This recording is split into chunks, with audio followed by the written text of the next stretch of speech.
Happy New Year, everybody. This year's the year I'm gonna get the old Jeep going with the Chevy V6 in it. I've got to get that engine together. If you guys will follow up, I can put a little link up in the corner there where you can watch the last couple episodes where we have the short block together on that thing, but now I need to get the heads put together so we can get the long block, finish assembly, and get rolling on that project. It's the dead of winter. I gotta get this thing done so by summertime I can be driving that Jeep.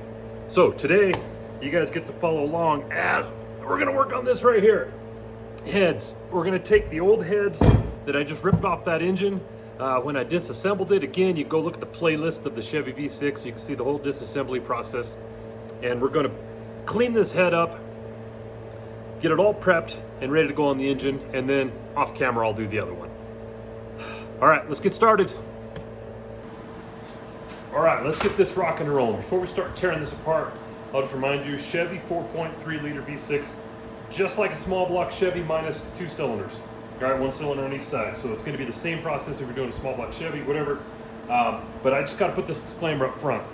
I'm gonna do this, and it is not necessarily a how-to. Like a lot of my videos, this isn't a how-to. It's more of a how I'm doing it. You get to decide whether you wanna do it the same way. My plan today, rip this thing apart, clean up all the parts, lap the valves, and then once the valves are lapped, we'll put new seals on it, drop the valves and everything back in, check it, make sure everything's good, and then get ready to put this on the engine. All right, so without any further ado, we'll get to tearing this thing down. It's pretty simple. Little brackets like these spark plug wire brackets I'm probably not gonna reuse, so I'll rip that off, this broken temperature sensor plug. And then we'll get into pulling the valves out. There's a few different ways to do the valves that I've learned. I've got a couple different tools. All right, you got the kind like this that goes right onto the valve spring itself. It pushes down on the top of the valve to get the keepers out. Technique for you, I welded an old cheapo socket onto the top, 3/8 drive socket, because sometimes it's kind of nice to be able to run this with either a ratchet or the impact driver just to zip it down on there. This is good, works great when it's on the car. Also, when something's on the car, you can use a valve spring remover like this guy right here. This just, you put it on here, put the nut back on, and then you use some leverage and it pries down on it. You can get the keepers out that way. That works pretty good. But for working on the bench, you just really can't beat the big valve spring compressor. Goes over the head like this, pushes on the bottom of the valve, creates some space. We'll see it all work here in a little bit. You get the keepers off with that. I like using that one because it's big, it takes up a lot of room in my toolbox, and actually feels good to put some value to it of actually using it. So we'll put the other tools away, kind of clean up and sort this out a little bit, and then it's going to get a little bit dirty here as we rip this thing apart. All right, one thing is kind of trick that I'm using are these head stands. I don't even know how long ago I got these. I've had them in my drawer forever. Totally unnecessary, right? You don't need these to work on heads, but I found they work pretty slick, kind of handy to have around. Keeps it up off the bench and gives me some working space.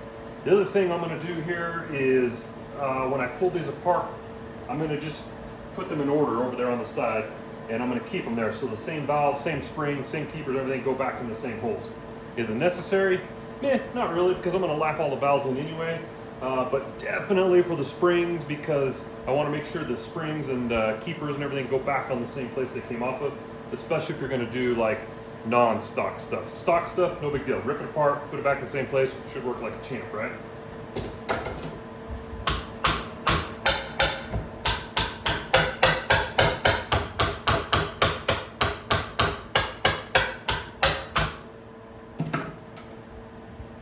I don't know if that helps or not, it's just kind of fun to do.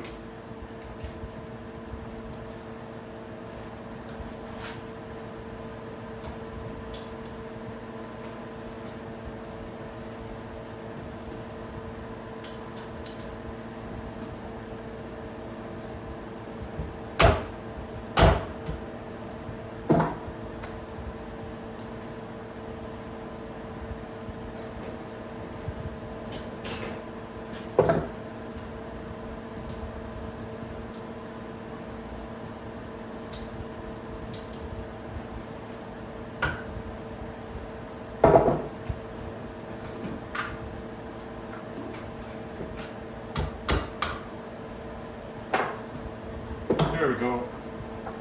I had to hit that with a brass drifter on there because the keeper was stuck in the lock.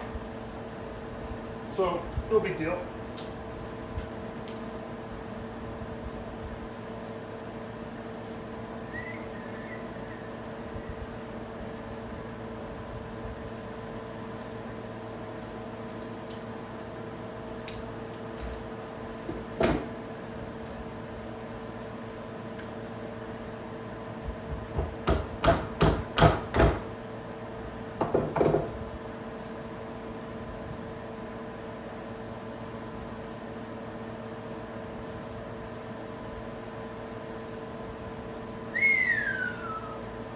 She's crusty. All right, I'll try to give you an up close here how I'm working this valve spring remover. I just got it adjusted so it sits right over the top of the spring up here. Get that a little tighter. Now it's good. Bottom of it gets centered on the valve, and then it just clicks down a little bit at a time. This one's also hung up. So I'm just bringing in my brass drift and tapping around the edge a little bit. Not trying to break anything, just trying to let that keeper loose. There it is. See how that went down right there? Now we can suck this down a little further. Get those keepers out of there.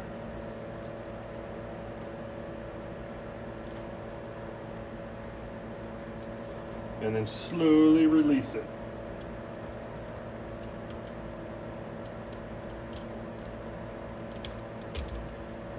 Of course, it wants to hang up. Just tap it. There we go.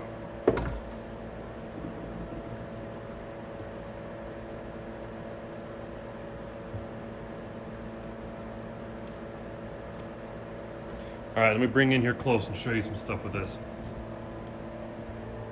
Okay, of note, on this engine, the intake valves have the better valve seals on them, and you can see the old O-ring seal. It's all broken and crusty and coming off.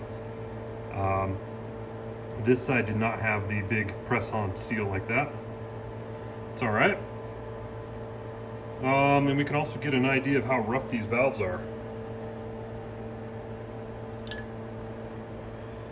That, my friend, is crusty. It's all right. These are good. These are pretty big valves, 194s. I mean, those were good heads back in the day on a small block Chevy. You get some decent 194s. Here's my concern. What I'm going to be most worried about is right here. This valve's pretty hammered on the edge, the exhaust valves, as normally they get. So when we go to lapping them in, it's going to take a little bit of work to get it to seal. But could we get new valves? Yep. Are we going to? Nope. Okay, I'm going to come here with my screwdriver, pry this guy off, get it out of there, and then I'm just going to repeat the process on down the line, put all my parts over there. Okay, we got her torn down, and to be honest with you, if you guys go back to the episode where I tested this out, I'll put a link up there so you can see it. This thing had low compression on a couple cylinders, and after tearing it down, I don't really think it was the rings or pistons that were causing it. I think it was these heads.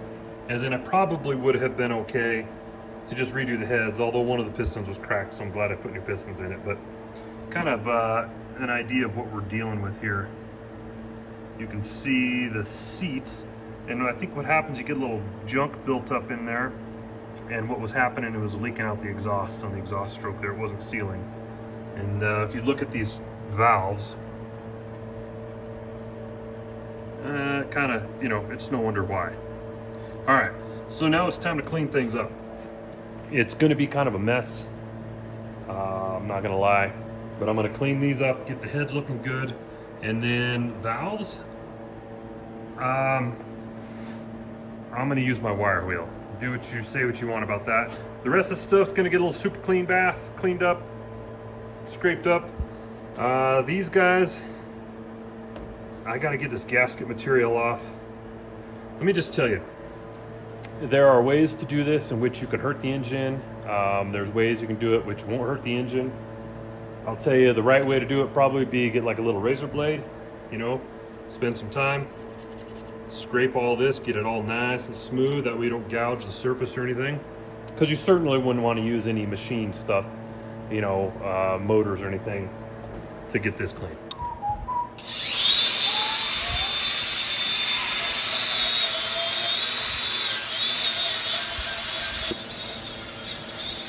So obviously I was a little facetious about that. You do what you want to get the gaskets off. I've found that the old wire wheel on the angle grinder does a great job. It doesn't tear the metal up. At least it's not on these, you know, cast iron heads, obviously. And anybody who's tried to get like old intake gasket off of, you know, a 30-year-old engine that's been, you know, got a couple 100,000 miles on it knows that this stuff doesn't just fly off of there very easily. This takes it off pretty good. Ow! And I wanted to give a shout out to my father-in-law. Steve, thanks a bunch for getting me this for Christmas. It's awesome. It's just what I wanted. It's works really well for projects like this and for about 100 other things I do on cars around here. All right, I'll bring you guys back when I have some clean heads ready to start going back together.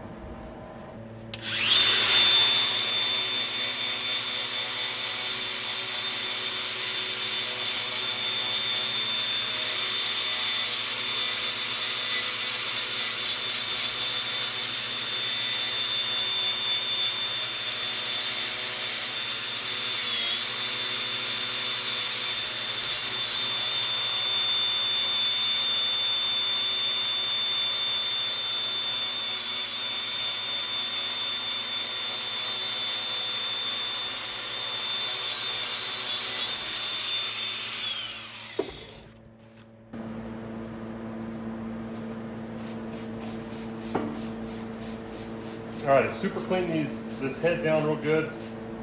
Soaked it in it, scrubbed on some things, and as well as the valves and springs and all the parts we took out. Now I'm just hitting it with some just plain old water, just to get that super clean off. I'm gonna spray that down, and now I'm happy enough that I can start working on it. So the next thing I'm gonna do is lap the valves. All right, it's time to lap the valves. There's lots of different ways to go about this. The most accepted way, an old school way, of course, is drop the valve in there, get your little valve lapping tool, stick it on there, and then like old school starting a fire or something, you just get those seats to grind in there.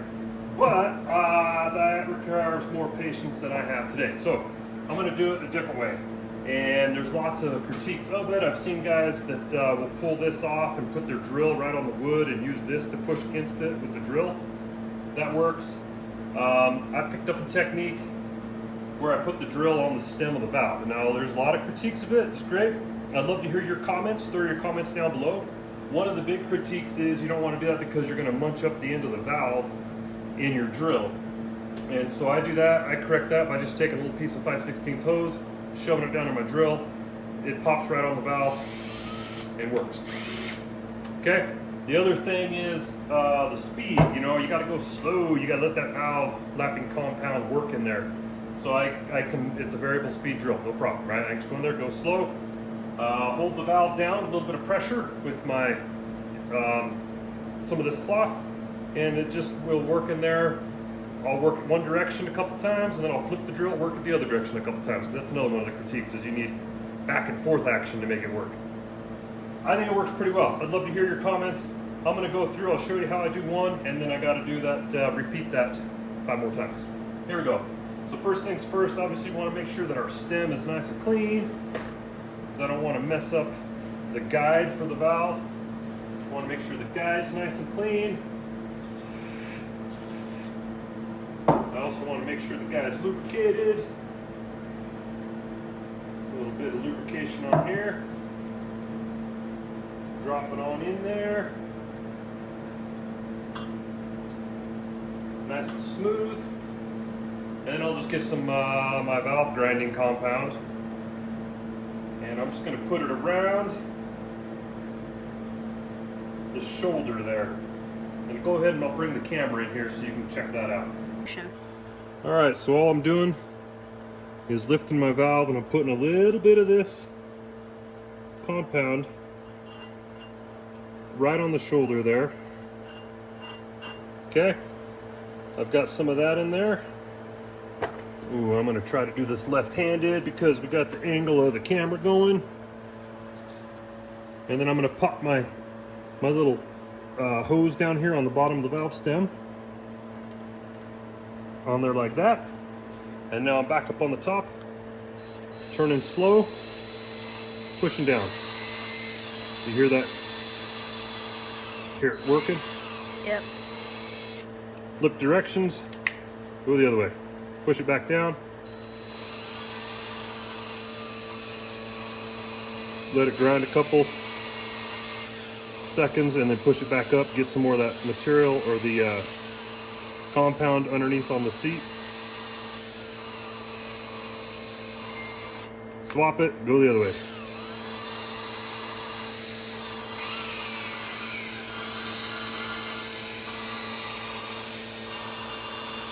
And you can really hear that compound in there working.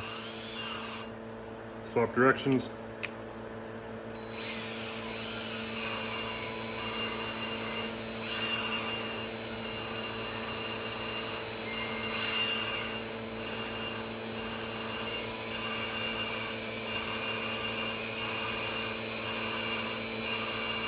Now, a lot of times, as you can see, like what happened on this engine is the exhaust valve, like we're working on now, it gets hammered pretty bad. It just gets a lot of wear and tear and a lot of pitting on it. And honestly, I probably could have got new valves for this. I could have got away with buying new exhaust valves on it, but I didn't want to. So I'm trying to do this cheap. I'm just trying to use the parts. This will work.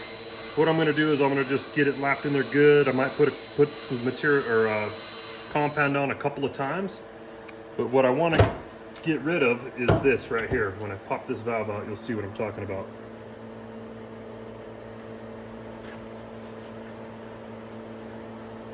You can see the pitting in there real bad. And it's working. Let me spray it. There we go. It's working. You can see how it's kind of turning gray in there. That's the compound working and the lapping process working. It's gray there. There'll be a nice gray stripe right around here in the seat. I'm going to keep doing that until I can make this look pretty smooth. And then what we can do is once we put them all together, we'll test them. We'll put a little solvent or something in there and we'll test to make sure it's sealed. So there you go. That's the process. I'm going to repeat that. Like I said, finish this one up, get the rest, and we'll bring you back when we're ready to test them.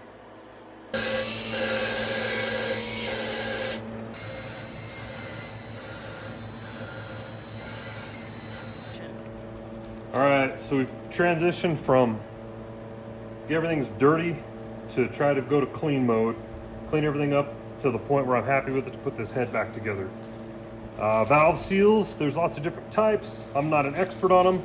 All I did was open up that kit that I got, engine kit, and I'm gonna put the same seals back on that were on there when we took it apart. If you remember, we had these real nice lock-on seals on the intake valves.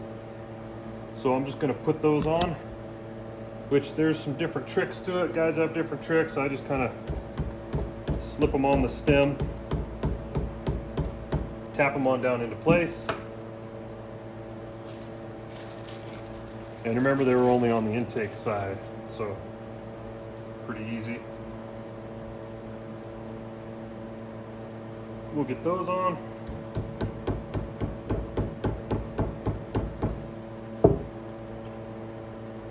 And then I'll show you the seals they had on the other valves. Actually, I can't remember if they had them on the exhaust valves or not. We took it apart, but we'll go ahead and put them on. They're just these kind of umbrella type seals. And they just kind of slip onto the valve real tight. I don't know if they're how good they are, but the whole point is just to keep the oil from running down the valve stem. They also each have an O-ring, which these get old and crispy, but whatever. We're gonna put them on because it's stock and we're going with stock and we're just gonna put it back together stock. So, okay, we'll start with this guy right here. First thing we'll do is get ready to shove this exhaust valve in there. So I'm going to put a little bit of oil on the stem just so it doesn't get galled up in the guide. We'll come up through the bottom. There we go. We'll pop that seal on there and that'll kind of keep it in place for us. I'll put the rubber O-ring style type up on the top part of the valve.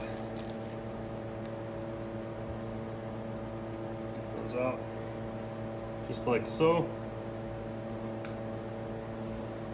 Yeah, perfect. Okay, just like so. Okay. It's on there. We're happy with that. We're happy with that. Now we can put our stack on just like it came off. Obviously stock head's pretty easy. What went on, easy to determine what goes on and what's going to come off. Easy to determine what goes on because it's exactly what came off. All right, and then the last trick are these keepers, and these, if they get a little bit tricky, that's where I keep my magnet handy. I try not to get any other junk on my magnet, but this magnet can be pretty handy because I can work it right down in there with it. So we'll set our keepers down. And we just go reverse like we did when we started this. So the spring compressor,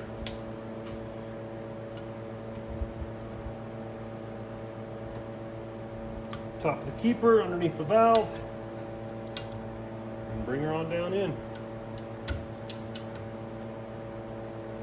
Keepers go on, right down in on the valve stem. Snap them into place. And they're in place. This can get released.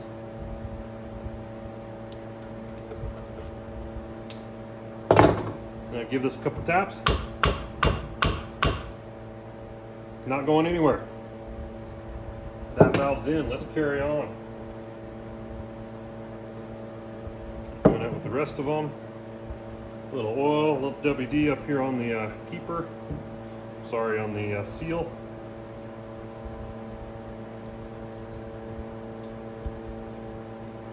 Doesn't gall the seal. There we go. Okay, that one's on. Stack goes on.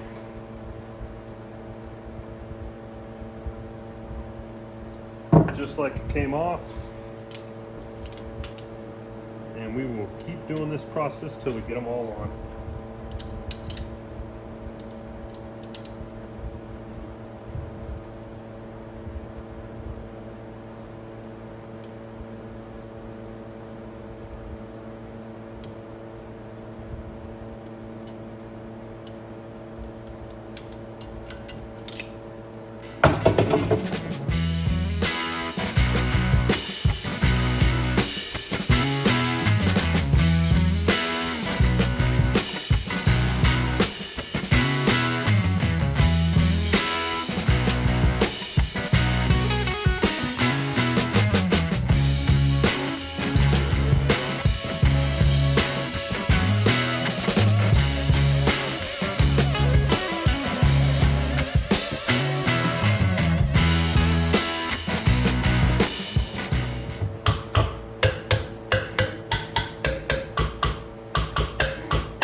That's a good time. We got them all in, and if you paid attention during the time lapse there, yes, I had to go back and undo one because I forgot to put the little O-ring style stem seal on, but we got it put on and it's together. Now the thing I'm going to do is go through and check and make sure our valves don't leak here. So I got some WD-40, we can shoot that in here, and I'll just make sure it's dry underneath.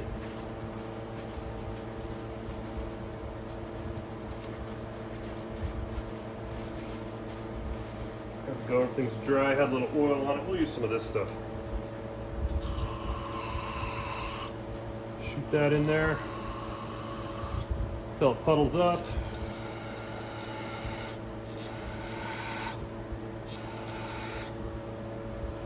Oops.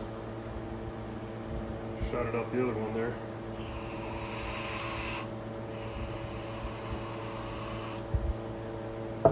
All right. And then, I'll just show you guys.